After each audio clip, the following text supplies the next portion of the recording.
Look. Okay. Look. Dope boy with the cool flow. Facts. We are back in the studio. We tell you everything you need to know. I shoot from a line like a free throw. We bring the vibes every time. We both be staying on our grind. All I wanna do is shine. That's the Sacramento state of mind. Hey. Look, we was out in the D with it, slinging jokes at it bursts. We made them laugh till it hurt. Yeah. Justice League put in work. I flew back on a Sunday. That's what a real daddy do. Had to go and drop Kiara off. It's the first day of school. What? My baby, she a junior now. Got me feeling hella old. I need to eat more fruits and veggies, less cinnamon rolls. I started diet on Monday. Maybe this one'll work. If don't, I don't give a damn. I'm just buying bigger shirts. It seems just like yesterday. I was turning 21, fool. But this Saturday, the 21st, I'll be turning 42, fool. I make this age look cool. I'm a girl dad with hella sag. Justice League episode 27. We are back up in our bag. Hey. Just the League podcast. Yeah. Oh, yeah. Go ahead, man. Fade it out. Yeah. See, Teasy in the Heezy for Sheezy. Hey, there it is. Yeah, it took 27 episodes. How you feeling, bro? Brother, if I was in, you got to look at the screen. Oh, yeah, okay. This is going to be weird because I know. we're in the new digs and we used to be across and now we're side by side, so we can't look at each other. Side by side. They'll figure it out, hopefully, by Sunday. It makes me look fat. So here's the thing, man. I blame the camera, not the food I've been eating, and the lack of exercise. Absolutely the lids. You just said you were starting a diet on Monday. Mm-hmm. Today's Tuesday. I've already given up the one I started yesterday. You started one yesterday? Absolutely. I was like, oh, wait, my birthday's on Saturday. I can't do this. So it's always reset to the next Monday. I'm gonna write a book called The Monday Diet. You don't just want to have a cheat day for your birthday. Mm-mm. You want to go all wild and all week. I mean, I'm like these thoughts. I got a birthday month. You understand me? I can't get really right till September. And then I'm gonna do a cleanse. Oh, I'm always all or nothing. It's either you're extreme. Cake and ice cream for breakfast or chicken broth all day. Jesus. Nowhere in the middle. That's wild. I am Dope Boy. Tell them who you are. CT is dope. And what is this? It's the Just Us League podcast, ladies and gentlemen. We back. This is episode. Is this 28? This might be 28. No, it's 27. It's 27. Okay, 27. Yeah. We are back. Yeah. You looking healthy as hell, man. I mean, the last couple episodes, we didn't know, man. Want to make sure you was. I'm glad that we can laugh now. You got a healthy laugh because you didn't have a healthy laugh. So I'm glad that you're back. You're glowing. You got that beautiful smile back. Hella pause, and I appreciate all of it. No, but I got a quick bone to pick with you, man. Oh, quick bone. You got a bone to pick with me. Quick bone, because this is the second time you've done it. You did it today. You didn't even know that you did. Before you even say it, bro. We gonna talk about this. We cannot go on like this. Bro, what? Every week there's something. And maybe that's what adds an allure to the show. Okay. But every week there's something. Mm-hmm. I want to address your toxic masculinity. Oh, my God. Okay, because you just did it again today. You know this has been a tough couple of weeks. Uh-huh. You know what I'm saying? And we'll talk about that. You know what I'm saying? Like, what does the shirt say? Oh, this is a Omega Phi CT. Is that like a whole sorority? It's definitely a fraternity. Okay. What's the difference? Team CT all day. Sorority is for women. Okay. Fraternity is for men. So, I got to have something. I got to come up with something for the unisex. Is this for men and women? Team Come on CTs. now, see, and that's why I said that. I appreciate you, though, boy. So let me talk to you about your toxic masculinity. And I don't know, but now that you've done it, I think this might have been the third time you've done it. Now it's time to bring awareness to it in front of the audience. You need a villain. Go ahead. So everything's been going on. The world's been going crazy. Yes. You know what I'm saying? Lost some people, all the different things, right? Mm-hmm. And so I've really been like on a mission to just letting people I know, like if I care about you, hey man, I love you, man. I tell people this, right? I told you this in Detroit. I was saying something. We was walking to the hotel and I was like, hey man, I love you, man. You was like, all right, man. You just walked off. I was like, maybe you didn't hear me. Then we were just 2 minutes ago before we went live. I said, hey man, love you, man. You didn't say it again, man. What's up, man? Why didn't you say I love you back to your boy, man? It makes me feel, is it because why? I want to know, man. Are you ready? Yeah. First off, that was completely false. And I am the king of telling all of my friends that I love them on a regular basis. We were in the hotel. Mm-hmm. As we were walking to our rooms, we had our closing statements to each other. Mm-hmm. You said, I love you. I said, hey, man, I love you back. Did you? And then I go on exactly. I did not hear it. I looked you dead in the face and pointed at you in the eye. We saw each other. And then just now. No, I didn't say it back. Why did you say it back right now? I need that in my life, man. Oh, man, you're out of control. Now, as we get into this episode, let's talk. First of all, shout out to Bert's. Yes. Shout out to the city of Detroit, Team CT Detroit style. Y'all showed up. I was nervous. Showed up and because showed out. people are last minute with buying tickets, and the tickets were moving, but they weren't moving as fast as I thought they should. And I got to Detroit and I got on a promoting spree. And what that actually ties into what you just brought up before the show, which we'll get into in a second. The shows in Detroit were fire. Friday and Saturday. Whoo! Yo, I ended up crying on stage. I first show Saturday. Okay, can we talk about that a little bit? It was such a dope moment, and I mean, of course, I'm joking to you about the toxic masculinity, but it was bro, it was such a dope moment. Let me kind of walk you guys through, because the first two shows, were, the first show, we'll talk about that later, but the second show, which arguably to me was my favorite show of the three, right? So the second show, it was the first show of Saturday, and CT has his family there. He has his mom, his sister, and he has a really, side note, let me just talk for a little bit. So his family, shout out to them. Shout out to Mama CT. Shout out to your sister. Shout out to, they treated me. My brother-in-law. Yes, your brother-in-law. Everybody, they treated me like family. Like, as soon as we got in, they were like, hey, you guys come over for dinner, blah, blah, blah. Oh, let's address that. Okay. First of all, my sister and my brother, this is my brother-in-law, but this ain't no in-laws. This is my brother. Right. So, plus I've known him since I was 12. Blood ain't gonna make y'all no closer. This is great. So, and it blew my mind that he's a fan of the show. He listens and watches anyway. Right. Dope Boys coming with me to Detroit. I tell my sister, and the ritual is I always go over to my sister's house when I get to the city. Always. It's the best place to be. We have fun. My mom comes over, all of that. And I was like, hey, I'm bringing Dope Boy with me. She's like, cool. Day of, my sister's like, hey, so what does he want to eat? And I'm like, hey man, what do you want to eat? And he's like, I'm cool with anything. I'm like, he's cool with anything. And they're like, all right, cool. We gonna get it all crazy. She hits me back an hour later. Hey, does he smoke? What kind of blunt does he want? And I was like, first of all, y'all are great hosts for going above and beyond the call. Like, this is crazy, extra stuff. I felt like the next text is gonna be, what's his shirt size? We're gonna get it. Like, they just, they're very welcoming. That was just so dope. And when we got to the house, man, it's like they treated me like I was one of their own. It was just, we ate good food. Like, you know what I'm saying? We got to watch Malice in the Palace. If nobody's watched that, great watch. So that was just super cool. And that was, I had seen CT with his mom, back on his birthday. So that was cool. But then seeing you with your sister, bro, it was just really, really dope. You could just tell that y'all got a lot of love for each other. So then fast forward. She's my friend also, like outside of, because siblings a lot of times, y'all just got your parents. Yeah. And you'd be like, all right, they gone, then you take care of yourself. But my sister and I talk on a regular basis. She's hilarious. She is. And just good folks, man. And so then we get to the show. Now, this is the second show. Now, it was just super fun. The host brings us up. Everything was good. Like I'm saying, I go. So then CT comes up. Mind you, CT is such a genius on stage. Not just saying this because he's next to me or he's my homeboy. I've seen his material enough to know when he's doing material, when he's riffing, whatever.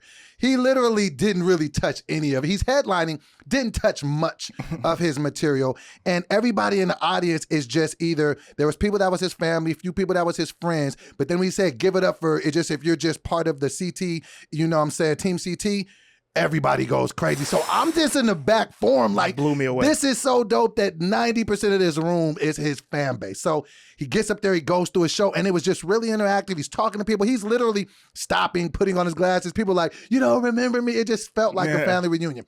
So he gets through the set, hilarious set. One of your, I've been seeing CT perform since I want to say 07, arguably top 3 sets I've ever seen you do, because it was that authentic and all that. But then the moment that came after that had me in tears. I didn't tell you this when I cleared my face up before I got to you.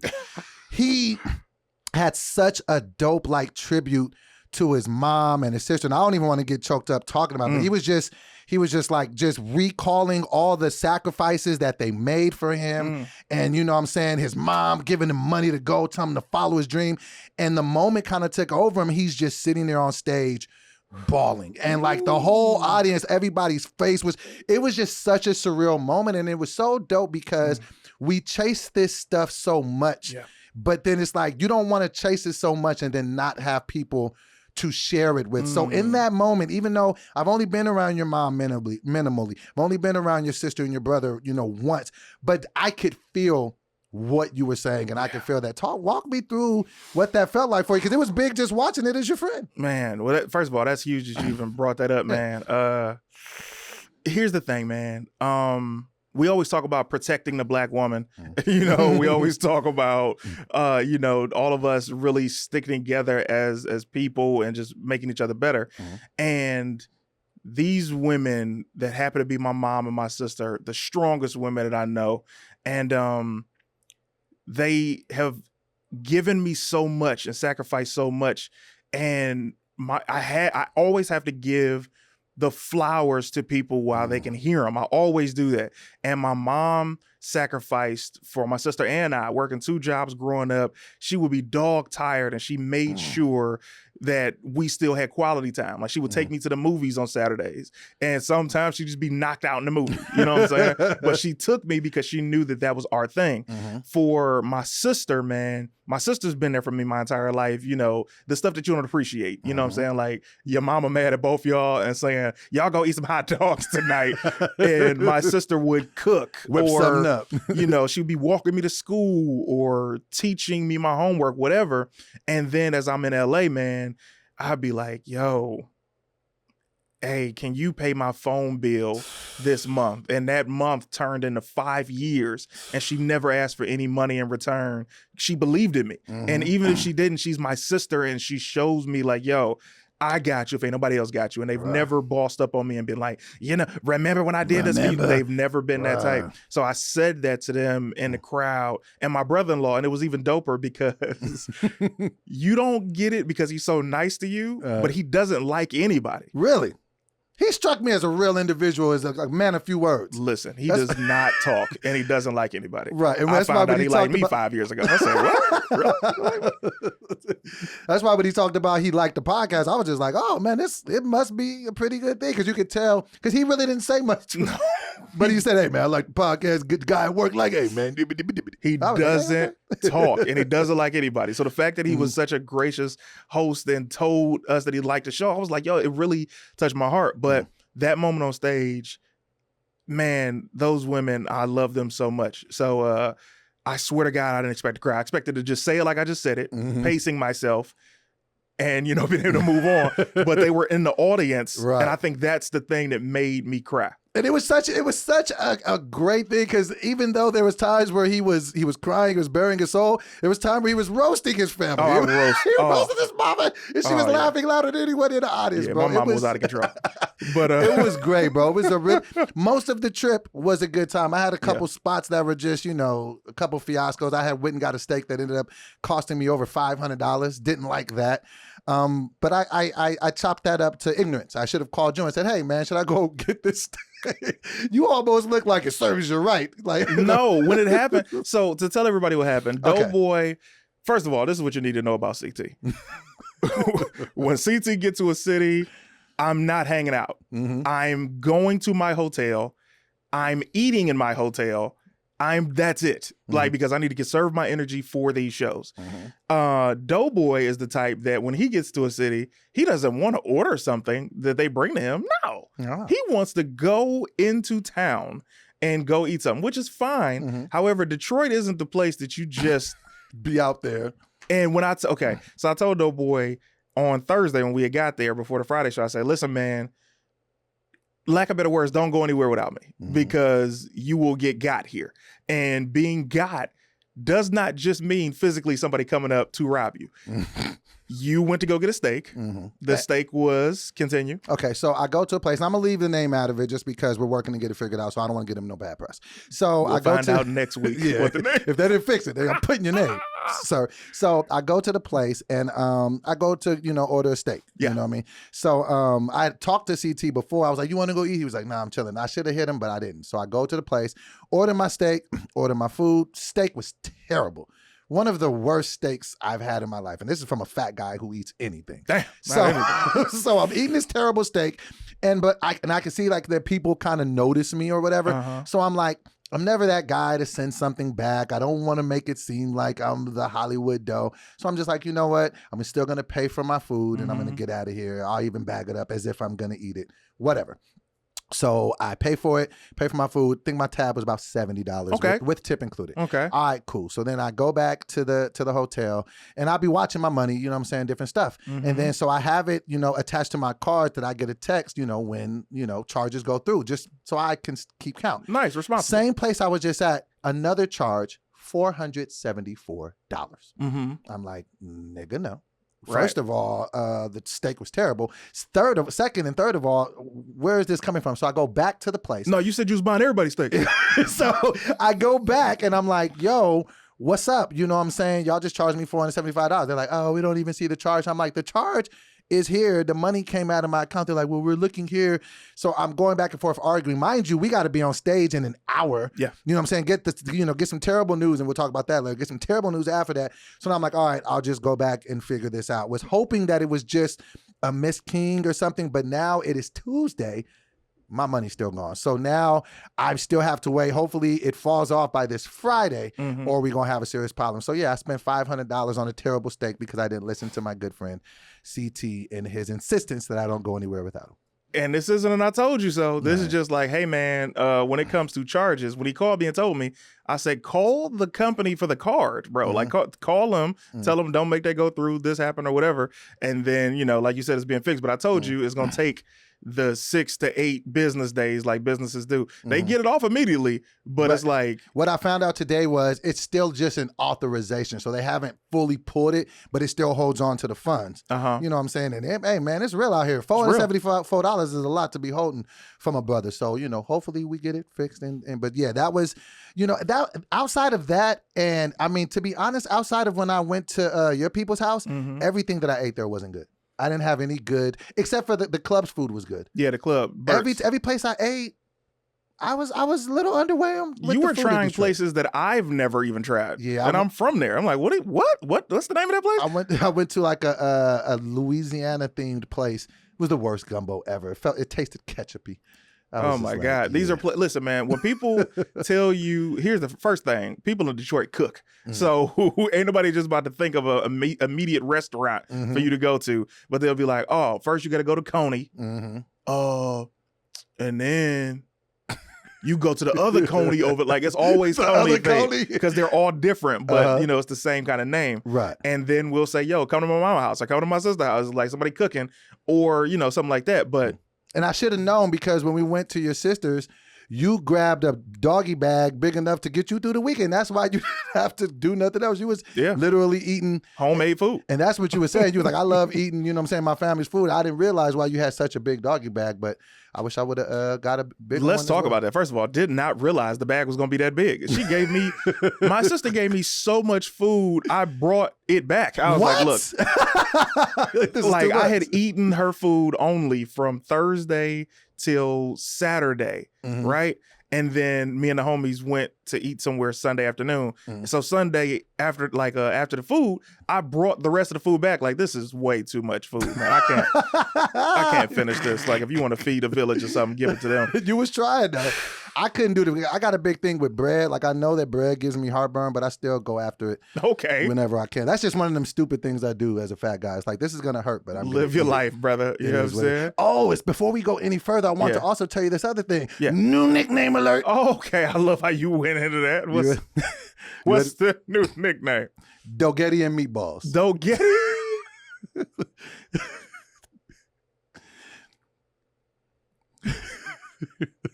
Why do they call you Dogetti and meatballs? Because once a woman gets a taste of me, I'm going to turn that lady into a tramp.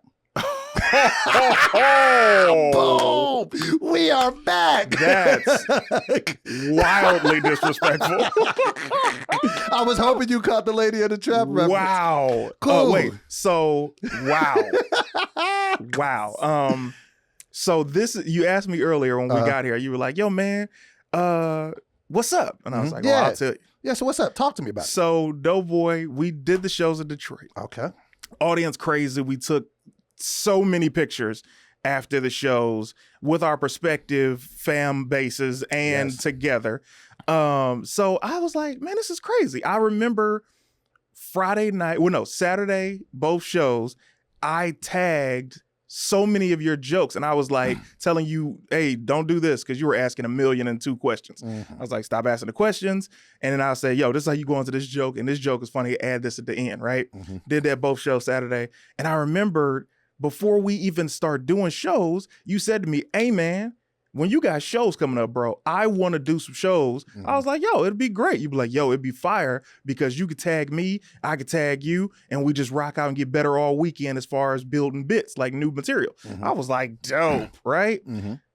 Sunday afternoon, I was looking up and I was like, Doughboy was on stage maybe 10, 15 minutes each show, right?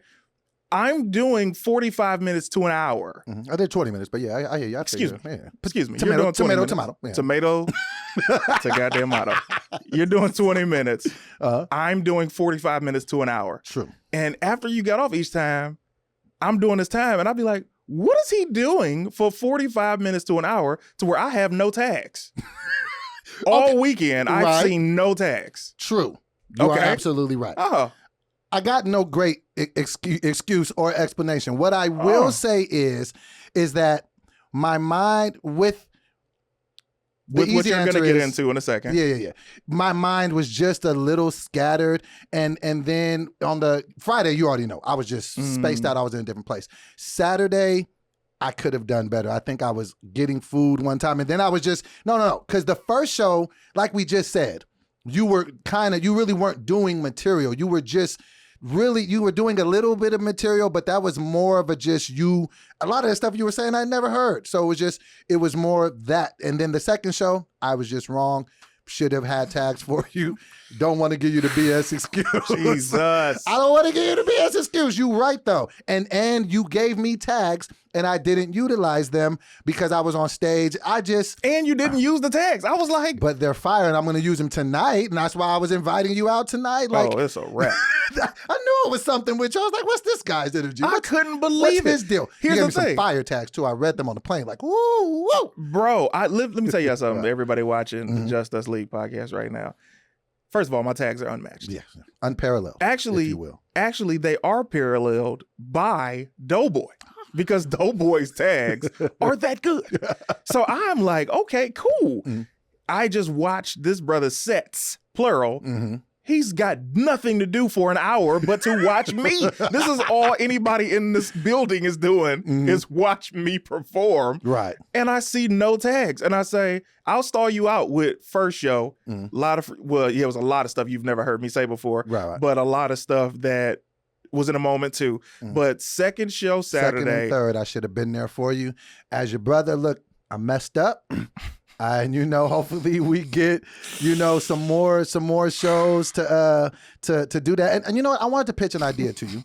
I want to pitch it in front of the audience. Before you pitch it, I hate your apologies. You know why? Hate my apologies? I hate your apologies. But I love you. I love you too, Doughboy. This is why I hate your apologies, bro. You do this. I was in traffic one time, and the guy was out of control. Okay. And I pulled up next to him and I gave it to him. I said, hey man, why would you cut in front of me? We both could have died. And I had another 4 things to say to him. I had another 4. Okay? You had compartmentalized 4 things in 10 seconds. Bro, because everything he did was out of pocket. Okay. He couldn't have been more out of pocket than if jeans were being washed. So as this happens, after the first thing I said, he looked at me, he said, I'm sorry. And I was pissed because when somebody apologizes, you're a jerk to continue on about and you know that. So when you apologize to people, you're stopping them from continuing giving you the rest. Let me give you a small piece of advice because I've mastered this, and this comes from 15 plus years in customer service. Okay. So we would get an onslaught of people calling us ticked off about various things that are going on with this company. The last thing that you want to say to somebody when they're upset is calm down, relax, or try to somehow not let them speak. Right. So if you notice how when you were speaking, the best thing that you can do to diffuse somebody, don't cut them off. Let them get it all out. And the next thing you say, say something to acknowledge what they said and then apologize. So just how you were just talking to me, I said, you know what? You're right about this. You're right about that. But overall, I'm sorry, because it's hard to be mean to someone who's being nice to you. You play us like fiddles, bro. This is, you heard it here. That's how you disarm a bomb. You got to do it because people mess up because we're always trying to get our side of it out. But if you let people talk, and then if you, the next thing that you say makes them know that you heard what they said, it does something in their mind like, okay, you heard me. Because that's all people want to do is be heard. When you were pulling up to that guy, you just wanted to make sure that he knew. And when he hit you with the, I'm sorry. If he would have said, no, man, it was, you probably would have got out and slapped the shit out the guy. But then you probably was like, yeah, all right, man. Well, have a nice day, nigga. I did. I said that. I said, it's all good, bro. And I drove off. You're a super villain. Hey, man. Because y'all heard it. You know what? I knew he was going to say that. I was so ready for him to, I needed him to say that in front of the audience so y'all know that he's pure evil. No, but in all honesty, the best apologies that I try to do with my friends is corrected behavior. Exactly. So I will always mess up. I just try not to repeat mess ups. The cat's out the bag. So the cat's out the bag. I brought the cat. I brought the bag. He hopped out, bro. The jig is up. But no, let me pitch this to you. Go ahead. And I want to pitch this to the audience simultaneously and see if we can get this going. I'm going to stall you out. I think it's an amazing idea. Cool. I think that you and I in the city of Los Angeles should do a monthly live comedy show. Okay. Now, this live comedy show will be unlike any other comedy show. Okay. Right? So we're not just going to be, because every show will have you and I. Yes. We have a podcast together. I could be doing time, as much time as I need to do to work on stuff. You could be doing time, work on as much stuff as you need to. Then we can come out as the collective Justice League. And then, start prepping the world for the podcast tour. Once we start it, we can start being like, and then people who are our friends that we want to book, people that have been guests on the podcast, we book them. You see what I'm saying? So then it could be all the Team CT all day that lives in Los Angeles, everybody from the donation, everybody that watches the podcast every week, you can come out, build with us. We can do meet and greets with you. The people that come from out of town, they're coming to visit Los Angeles. Oh, we got to go the week that they're doing the Justice League show so we can get with them, see them. And it's a way for us to stay sharp. Neither one of us like doing the open mic circuit. So it has at least one day a month. We can go out there and just spin for 30 minutes of new stuff and do it. Tell me yes, or I'll punch you in the stomach. Well, it looks like you punch me in the stomach. Why don't you want to do it? It's a great idea. It's a horrible idea. Why? Not horrible as far as a show. Okay.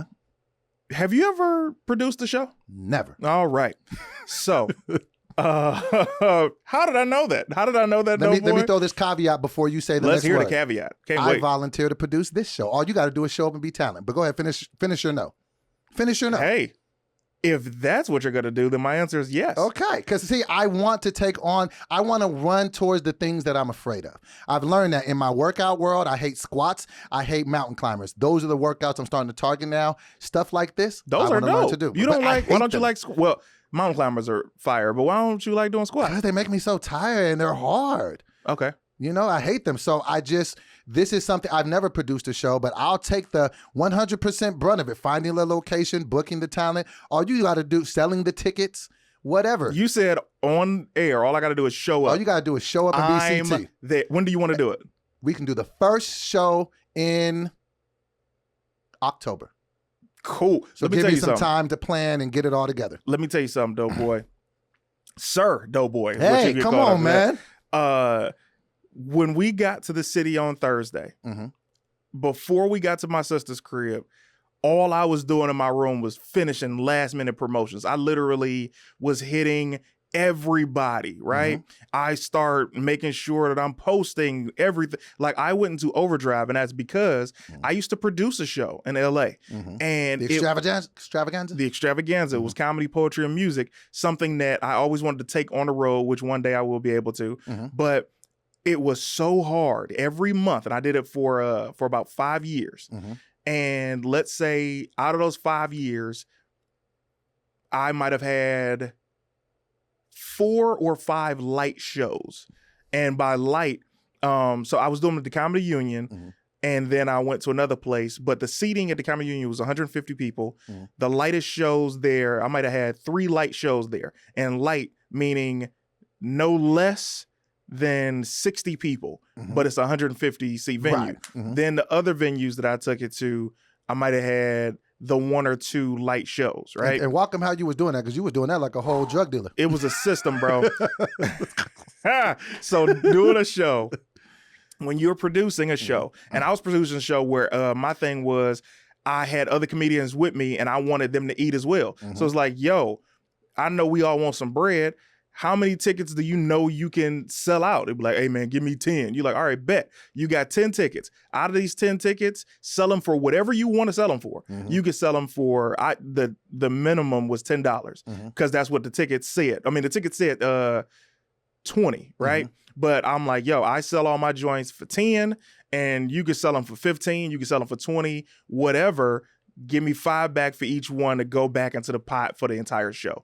Cats be like, cool, I got my 10 tickets. What you have to do is when you're dealing with the artists, it would be like, all right, cool, you say a 10. If the show is 3 weeks away, here you got the 10 now. I'm going to hit you in 2 weeks. Hey, how we looking on the 10? Oh, man, thanks for even hitting me up, bro. Because, man, this going on and that happened and my cat died. You know, my cousin's sick, his kidneys. Right? So I'll be like, all right, cool, let's just get on it, right? Now, a week away from the show, I've hit you about 4 or 5 times. Hey, how's it going? I sold 2. 2 days away. How many? Hey, I done sold 7 by now. They're going to be gone by showtime. Because what I learned with dealing with artists is you have to stay on them. Now let's get to people. Right. When you're hitting people to come to the show, you like, hey, I'm doing a show a month from now. Can you make it? Oh, yeah, I'll definitely try. First of all, that's the most ridiculous shit you can ever say. Definitely try. I'll definitely maybe try. Yeah. So I would be on people. I'll be like, yo, if you want to come to my show, give me your number into the show, right? I'm hitting people up. Hey, I'm doing a show a month from now. Are you interested in getting tickets? Yeah, I think I'm gonna get a couple tickets. All right, cool. When would you like to get them? Because people can talk a good game all the time. You know what? Hit me Friday, because that's when I get paid. Done deal. Boom. I'm gonna hit you Friday. Hey, how you doing? Just following up. Oh yeah, let me get 2. All right, bet. Here's your 2. Bam, they're gonna hit you up and try and get more later or whatever, and you just stay on people. Right. But the key is your memory. You gotta remember all the pieces of the puzzle, the audience, the people who are performing. You got to make sure that you stay on top of it. So each show was no less than 140, 150 I remember people. you booked me on that show a couple times. You called me. You're a good friend. Hey, Doughboy, what's up with them tickets? So, and this is something you paid your dues for years. I've never produced a show, so I'm actually excited about doing it. So we will give you guys, and I'm glad that I was able to turn you on the spot here and get that going, because I think it will be super dope. And I think that as we build that, it'll build anticipation for us to take this on the road one day. And I think people would love to come out. You said the magic words. Me just show up as talent, because the reason I brought up Thursday was because it's like, bro, that extravaganza was so rewarding, but it was so draining because there was so much work involved, and everybody's mad by the time they get to the show, the artists and stuff. And then when we get to the show and it's packed out in a line around the corner, everybody gets excited. Like, it's like, yes, this is why I was on everybody. And then you look at the audience and then they give me the biggest round of applause because this is why I was on y'all about getting y'all tickets, because I know that I'm going to deliver you a quality show. So for you, you're in for an undertaking. I'll tell you this. Have a link for people to get tickets and make sure you're prepared to answer the same question twice, because people don't read. Right. So when you send them the flyer with the link and all the information and the showtime and the day, they're going to say, when is this? Okay, bitch, could you they just want to, read? you have to damn near spell it out for people. You do. So, but things have changed in the world too, where things are a lot more seamless with, technology and stuff. So we will put it together, man. I'm super excited. Let's talk about this. This is going to be the difficult part for us to talk about. And, it's just one of those really rough, unfortunate situations. Definitely tore apart, our, comedy community. Two different instances that we'll reference. A good friend of both of ours passed away a few days ago. Nick Carthon. somebody that you and I have both known. I believe I've known Nick since maybe 2012, 2013. I think you've known him. I think we met him around the same time. You might have known him a little bit longer than me. He passed away. And in addition to that, our comedy comrade, Tony Baker, his eldest son, Serene Baker, also passed away as well, recently. And both of these have just been devastating to me. Like I feel like I've just been crying a lot the past couple of weeks. So I definitely want to send my heartfelt condolences to the Baker family, to Nick's family, his wife, Carmen. Major recipes to both those brothers. Yeah. And not even get a dip, man. My man, Kevin Lucas, lost him today. He's like a little brother. Went to high school with me, man.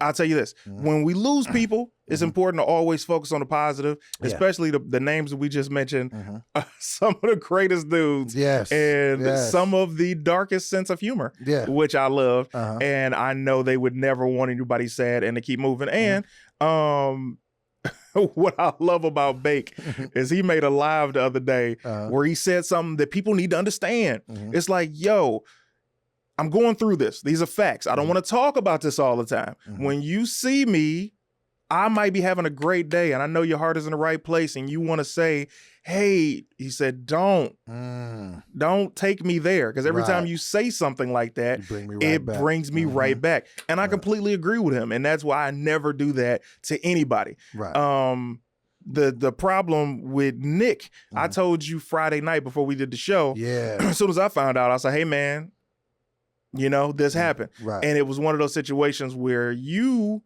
don't handle things well. No, I don't. So go ahead. Especially, just death of any kind. I've never dealt with it well. Like, I'm saying, I've always been one of those people that avoids funerals because, once I see people and I can't shake that. And with Nick, it was even rougher just because Nick and I, we've known each other for some years. We would always fall out about trivial things. But I want to say like the last year, we really were working on our friendship. And I had literally seen him a week before this happened over at Shantae's, engagement. And we were just talking. And even like the last time I had seen him perform when he was on Shantae's show, I was sitting next to his wife, Carmen. And I was just like, Nick is becoming a beast.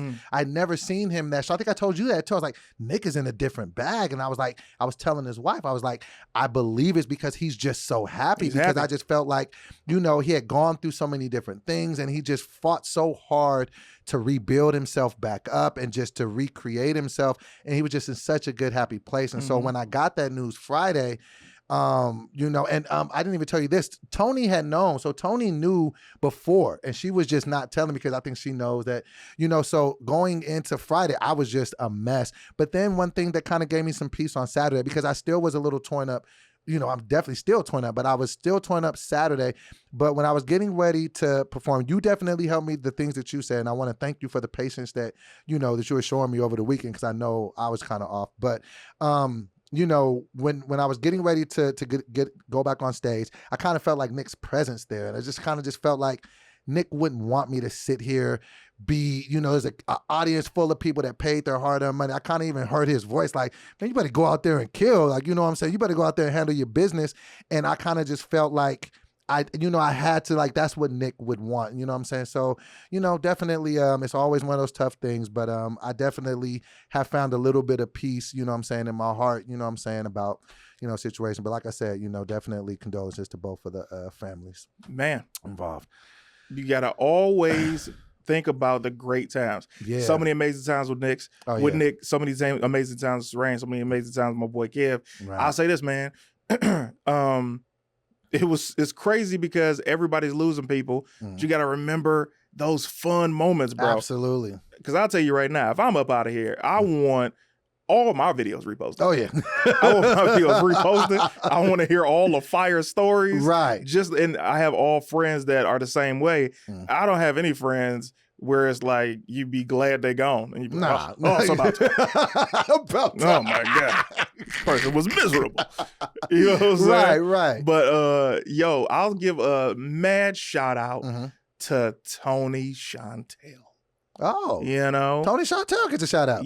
She gets a shout out. Okay. Because I hit her Friday to talk about you. And I was like, how do you get through to this nigga? And she was telling me, and I was like, yo, that's dope. And we got off the phone, and she's just, she's a sweetheart, man. She's still I'm joking. Anyway, but she's a sweetheart. She did tell me that too. And, and shout out to her because, she definitely does, know how to deal with me. I know I can be a lot. I believe I'm an empath. I feel like I feel things. Like I feel my feelings. I feel other people's feelings a lot. And like sometimes when I get in those zones, like I shut down, like I won't talk. And, because my personality on the flip side of that is always so up and so when I don't always know, how to get out of that. But yeah, shout out to her. I didn't know. Here's the funny thing. I had to tell you before the show because I was like, we only got one tonight. Mm-hmm. We got 2 tomorrow. If I tell him later, he's going to be messed up tomorrow. Mm-hmm. If I tell him today, you know what? I gave you the benefit. Mm-hmm. I was like, he's going to be like, all right, thanks. Mm-hmm.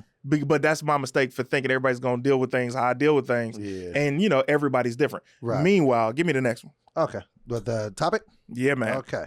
It's a lot on here. Which one did you want to go through first? I know the PJ, what's his name? The PJ. Okay, I got you. Hold on one second. Let me text. Okay, PJ cool. Washington got finessed for the bag. Now, his ex-wife secretly filed for divorce 2 weeks after giving birth. This issue is Brittany Renner. I don't know if you. So now, mind you, there's an old video that surfaced of her a couple of years ago, and basically she was talking trash. Like, if you want to secure the bag, just mess with an athlete. They're stupid. They don't use condoms. Da da da da. It's an easy payday. And this situation is just kind of foul. Like, you know what I'm saying? He kind of shot his shot at her. A year or so ago when he was first coming into the league. They ended up getting together, and they had a kid, and now she's hitting him from what the streets is talking, 200 bands a month for child support. That's what's being speculated. And then now it's even going back and forth that he can't see his child. What are your thoughts about this? Because I have some heavy tweakage My on this. first thought is that I never want any parents to not be able to see their child. Right. Second first thing, off, that's the number one fact. Right. And that goes above anything, jokingly or not. I never think a parent should not be able to see their child unless extenuating circumstances. Right. 2, Brittany Renner said, don't believe me, just watch. Let me tell you something, boy. She said, if you want to get a quick bag, smash an athlete, they're really dumb and they don't use condoms. Couple years later, she did just that, came up with the bag. You're always talking to a brother that wants to see sisters win. Okay. That's number 1. Number 2, I love to see Simps lose. That's another thing. No, you sound like Tonisha. No, no. I am. No, listen, nigga. I'm not a simp. The reason I'm not a simp. You telling me I eat simp fried rice? Is that what you trying to tell? I heard you were doing a guest appearance on The Simpsons. I heard Homer. You think I'm singing in the Simptations? Motherfucker, I'll beat your ass. I almost asked you what the temperature was today. My favorite cartoon is Ren and Stimpy. Ren and Stimpy. No, man, no, hey. I'm not a simp, bro. Listen, okay, let me land. Okay, let me get off on this. Your thoughts. Go ahead. This is what I do not like. Okay. I hate the narrative that women, for one, can entrap. Now I don't want to say entrap because I don't know. Maybe they planned the baby, but I don't like the notion that a child was created for financial gain. And if she's saying this is what you need to do, then you went into this knowing that all you need to do was create a life and then you can get money. You're not thinking about the life of that child. You're not thinking about what they're going to go through. You're not thinking of what that is going to do. You're just thinking about your own selfish intentions to get some fucking money. Yes, I said the F word because that pisses me off. To get some money, like it's almost more disrespectful to her than it is to him. Because what do you think about yourself that you're not worth more, that the skills and talents that God has bestowed upon you is not worth more than smashing a nigga, having a kid with him, and then just being able to be like, oh, I did that. Like that shit disgusts me. Disgusting. Like, really, bro? And you think that's a win for the ladies? Hey, it's definitely a win for her. And a loss for Nick. It's a loss for the Simps. Notice you have to listen to what I say very carefully. Okay, I'm hearing. Don't just hear the surface and say, because then you start making up words. Okay. I never said that I want women to do X, Y, and Z, or that I want men to lose. Okay. I said I'm always a fan of seeing sisters win. And I'm always a fan of seeing simps lose. So does this count as a dub for this sister? This is a W? it's a dub for her. But however, it's a major loss for the simp. Because unfortunately for him, man, I don't know this brother. And to be honest, this is none of my business. But this is a topic that you wrote, and I'm not going to let you talk to yourself. Right. In this situation, in any situation where you're dealing with someone that could extort you, you have to think. You have to think. And this is what I mean by that. I was telling Tangerine the other day, I say, listen, you're never gonna ever see my past of women with me dealing with a woman that was not in my league. And what I mean by that is I know the types of women that are attracted to me. It's a personality. It's not a physical look. Okay. It's a personality. They've all looked differently, but they've all had a similar personality. Like core set of values that they all kind of conduct themselves by. Yeah, you can see similarities in every woman I've ever dated. They all have differences, but there's one main thing that makes them all attracted to me. Okay. Now, there are certain women that I know from talking to for 2 minutes. Oh, baby girl, you know, this is never. She could be. How can you have a conversation with someone for 2 minutes and know anything if people are so good at disguising themselves? Okay, perfect example. If I say one of my darkest jokes to you, like about something that I would not say on camera, and you laugh, then you would know. We're kindred spirits, right? So if I'm talking to a complete stranger and I say something that they don't react to the way that I'm intending for them to react to me, then it's like, oh, okay, we can't. So then that tells you everything you need to know. Period. That's just an example. Okay. I couldn't disagree more. Of course. I think because that's what I think that people are, you know, they know to know what people are looking for. What, you know, people are a lot smarter than, you know what I'm saying, than we give them credit. Like, that's why, like, you know, like when people start dating, like maybe 4 or 5 months in, people are like, what am I even doing talking to this person? Because people are so good at disguising themselves. And this is another thing, because when I was talking to Tony about this, she kind of was along the same tone as you. Like, yeah, he should have known better. She was, you know, she had already said these things before. He should have known. But see that. And she's out of his league. How the nigga's making, like, he's $1 million. He's making 100 million. That determines league? He's literally in the league. How is she out of his league? Easily. What does she do to make her have a league? First of all, he's a young brother. And for any young brothers who happen to be fans of this show, let me talk to y'all right now. This is not the first time we've talked about this. Right. You'd have to go back episodes and catch them if you've been a fan of the show. Go you know what I'm talking about. Now, when I say out of his league, you a young boy. The only chicks that you done had then might have been regular bodied, might have a cute butt, but ain't got no fat ass. They ain't got great skin that's buttery soft. They ain't getting pedicures and manicures. You're too young for them to have. Right. You just got out of high school. Right. So these girls are just regular pretty girls. You haven't run into, let's just toss a name.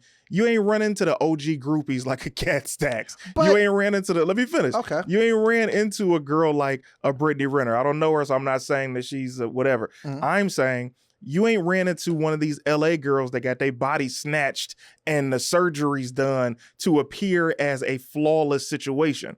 So when you run into these types of women, this is out of your league if you've never dealt with it. Now, if you've been dealing with these women your entire life, then this situation wouldn't have happened because you would have been able to see it forthcoming. I would have to disagree even stronger because if he's a basketball player. Yeah. Okay, so basketball players usually are the coolest niggas since they was 6 years old. Like, not you know what I'm saying? all of them, a lot of them but are most simps. of them. So let's just say with him, you know what I'm saying? He's probably been having the baddest chick in his high school or that baddest chick in his city or the baddest chick or when he went to college. Like, he's probably been around nothing but bad women his entire life. So I don't cop to, oh, you didn't know, you got an LA chick or an industry chick, if you will. But this is another thing that I think makes it bad. They're different.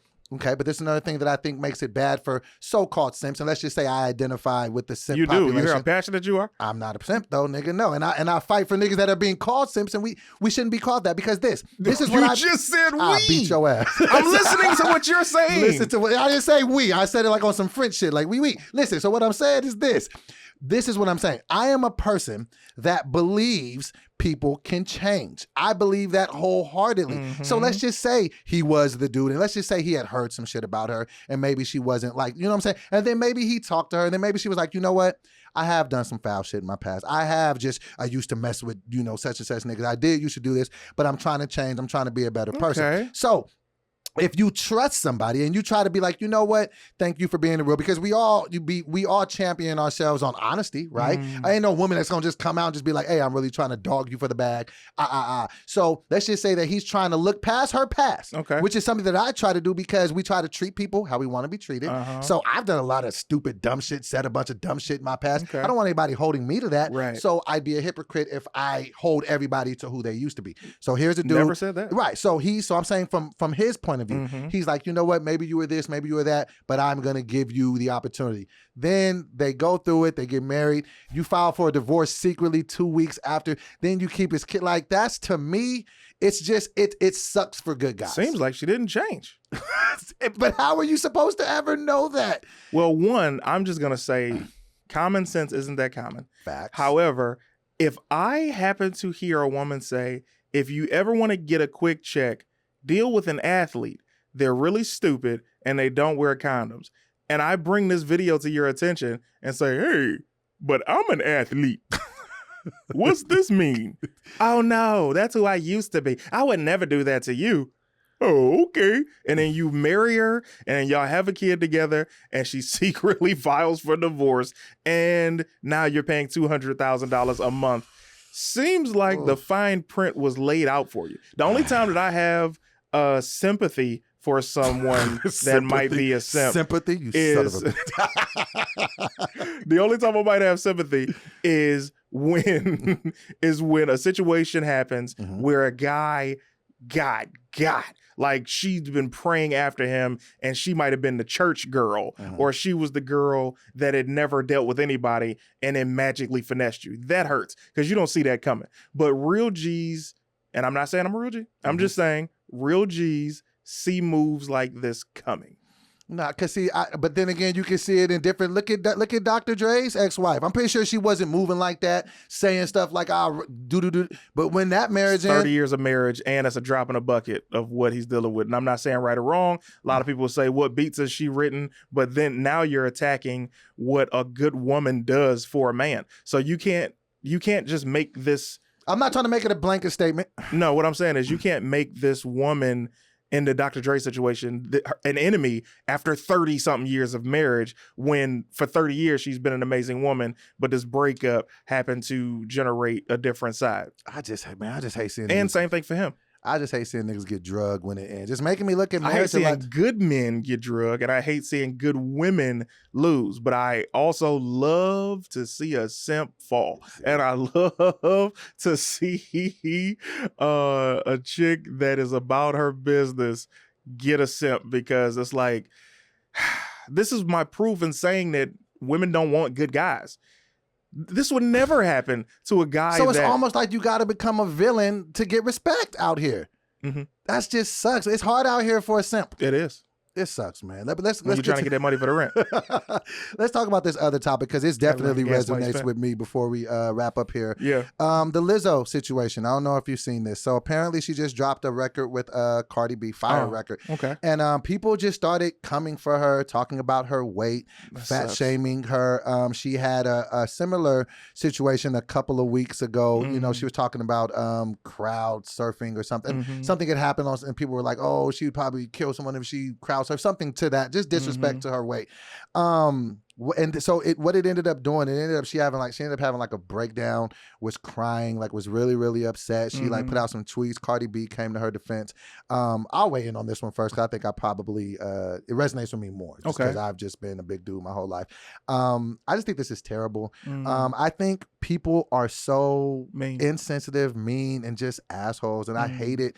You know, and I hate the fact that, you know, if celebrities were saying these type of mean, vile things about, you know, people, regular people, I hate saying regular people, but just, you know, people that aren't celebrities, they would be canceled, they would be villainized, you know, all those things. But, you know, regular people can say whatever they want with no consequence. Nothing happens.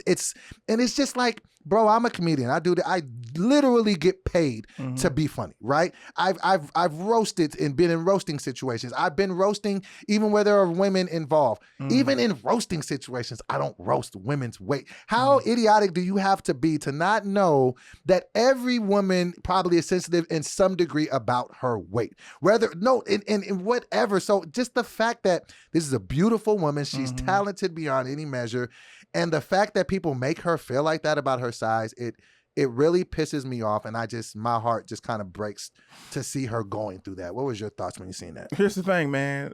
Unfortunately, nobody respects people nowadays. Nobody respects anybody nowadays. And to go along with that, it's unfortunate, but big girls and big guys have never gotten the respect that they deserve.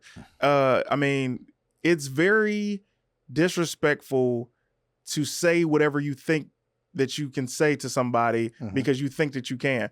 Everybody's sensitive about their weight. Right. Men, women, skinny, big, whatever. People are sensitive about their weight. So it's like, if you're somebody that's like, oh man, you really skinny, you need to eat more. Oh man, you really big, we should work out together. It's like, what? Like man, worry about yourself. Don't go pushing that narrative onto somebody. And you really don't know what people's triggers are. Right. So it's almost like, shut the fuck up and just live your life. Exactly. Because then people they automatically think, oh, well, she has money, she has tons of success, this shouldn't bother her. It doesn't matter. She's still a person. And I would even go a step further to say that there are, I know that you say that, men and women never get respect, but when it comes to showbiz, I feel like big men are celebrated way more and big women get shit. Hear me out. When you got a person like a Rick Ross, a person like a Khaled, a person like a Doughboy, I never felt like I was getting shitted on. Like, people almost celebrate that. Like, it's not like you get, I know I would take fat jokes or whatever, but it wasn't like I felt like I was getting attacked for it. It was almost like it was cool. I feel like when women are bigger, people shit on them. I don't feel like Let's hear the names. Huh? Let's hear the names. Like, of women? You just named some guys. Right. I would like to hear the women. So like a Lizzo, like a Melissa McCarthy back when she was bigger, like a Adele. People were shitting on Adele because she lost weight. Like, I just feel like, Monique, I feel like it's different. I feel like men, it's almost more accepted culturally that they are big. And I feel like women get shitted. I can see the difference between the two. I feel like it's almost like, oh, it's cool when niggas are big, it ain't really no big deal, but I feel like people are way harder on women, just from what I've observed. Now, from what I have observed, I've always seen the men be disrespected. Like, I don't remember seeing Monique get made fun of. I remember Monique making that a part of her stand-up to where she took that narrative and flipped it and then went on to lose weight. You just said Adele got made fun of when she lost weight, but I don't remember her getting made fun of when she was bigger. And then who's the third young lady you mentioned? Melissa McCarthy. Lizzo. Melissa McCarthy. She was hilarious. As soon as she came out, nobody was making fun of her. Then she, of course, started getting smaller and losing weight and working out. With Lizzo, I visibly see what people are saying about her, and it's unfortunate. But I think that also goes to her being a larger woman in music, because the other forms of entertainment, they stall it out. But in music, it's like they really show hate if you don't dress how they want you to dress. Missy was larger when she started. Nobody said anything. She was dope because she's so fire and she's dressing a certain way. But it would have been interesting to see had she dressed a different way. It's like, would she have gotten that hate? You know what? When you say it like that, you know what I actually believe? What? That maybe it was because social media wasn't as big back then. Yeah. So people really didn't have. I think over the last maybe 5-6 years, so maybe since 2015. Like, social media is just really exploding to where it seems like everybody has a voice, to whereas when Missy was out, who could say anything? Like, nobody. There were so many people you wanted to say something about. So I think that where it is good, where social media does give everybody a voice, it's also the bad thing, because that was just terrible. Just to see that beautiful woman up there crying and, with all the success, she's just super talented. And I feel like she's never negative to people. All she does is just be dope. Come out with fire music and content. It's like, leave that woman alone, man. I got a message from a cat like a week ago. Mind you, I don't want to hear anything when I say this. I'm down 20, right? I can see it in your face. I told you in Detroit. You did, but I'm just saying, we're doing the show. I'm talking to the people. Gotcha. So I'm down 20. So I get a message, bro's like, now mind you, when I open this message, though, boy, this brother is morbidly obese. And when I say morbidly obese, I'm not making fun of him, saying he's morbidly obese. Okay. So I open up the message. He's like, man, you got to start hitting that gym. And I was like, because I'm looking at this brother's profile picture and pictures, and I say, no, he can't be. You know, shit. If you want, like we doing a favor, if you want, we can get together and hit the gym. And I say, nigga. So I say very respectively, I say, hey fam, just worry about you, bro. Blessings. Blessings. Right? As nigga said. He responds? He responds. So said, first of all, he probably responded like this. Oh, you out of control. He said, hey, what you want to do is you want to stop drinking soda. You don't want to eat no fried food. I said, again, brother, worry about you. He didn't respond again. Don't you tell me he responded again. He responded. He's like, all right, old round face boy. And I was like, hey, that was funny. It was hilarious. And let me tell you why it was funnier. I'm looking at the picture of this brother. There's no neck. And he had on a t-shirt. If you ain't got a neck with a t-shirt, fam. What the fuck is you doing? What are we talking about? Anyway, go ahead. You didn't roast him? You didn't get it? So you just let him have a last word? I don't do that. Well, my last word is always, blessings. You're blocked. Oh, yeah. Like you don't get to talk to me because you've ruined a privilege that I've opened up to the people that support me, that I'll have an open dialogue with you. But the minute that you get beside yourself, because I'm not the person who's popular that you could ever say what you want to say to. I'll literally curse you out if I get mad. Like if somebody will say something and then you'll get the responses, hey, you're a little too popular to be responding to people or letting something affect you. It's like, I'm a person, bro. Then the person that sent it is a person. And I got hands. Like, I don't know if that's important in your life. But if I saw you wouldn't say this in person. Exactly. That's always been my thing. And most people are just deflecting. I doubt that it's in shape people that love their bodies that are sitting here telling people, hey, man, look at you. I ain't never seen a dude with abs worried say about nothing somebody. Crazy to nobody. Nut ass niggas. But yo, man, this has been another fire episode. This has definitely been my favorite episode ever of this podcast because it's been so long since we have been here, you know what I'm saying, together. I'm glad how everything went. I'm glad how Detroit went. And we will be having a lot of new announcements about the move to CT's station permanently. We got some new things coming, so please stick around. To everybody in donation, thank you. Team CT all day, thank you. Let them know what you want. Let them know, man. Hey, man, shout out to the donation. Y'all been leaving some extremely very positive and loving comments to not only Doughboy, but to myself, man. And that means a lot when it's somebody else's people showing love. And I want you to know I see you. Team CT all day. Y'all already know, man. I'm blessed to have y'all. I don't know how any of you guys found me separately, but I'm glad you did. And, you know, if you're in the comments, tell me how you found me originally. If it's I know y'all effing videos, keep it to yourself. I don't need to hear that. But yeah. And my birthday is Saturday, so tell me some happy birthday stuff. I don't know yet. I don't really have no plans, but you know, say happy birthday in the comments. I'll be reading the comments. I appreciate it. Yeah. 42, man. 4 deuce. Saturday. Everybody remember 8/21 is Doughboy's birthday. He'll be 42 years old. All I want them for a gift, all I want is if you're not subscribed to my YouTube, subscribe. Yo, can we get to him to 20K before the end of this episode? That would be a great birthday present. I'm at 19.7. 300 subs. If I can get 300 subs, it'll be a happy birthday. Let's get them more than 300 because you know somebody might be petty. As soon as they see you hit the 20,000, take it back. Like, nah, nigga, I'm out.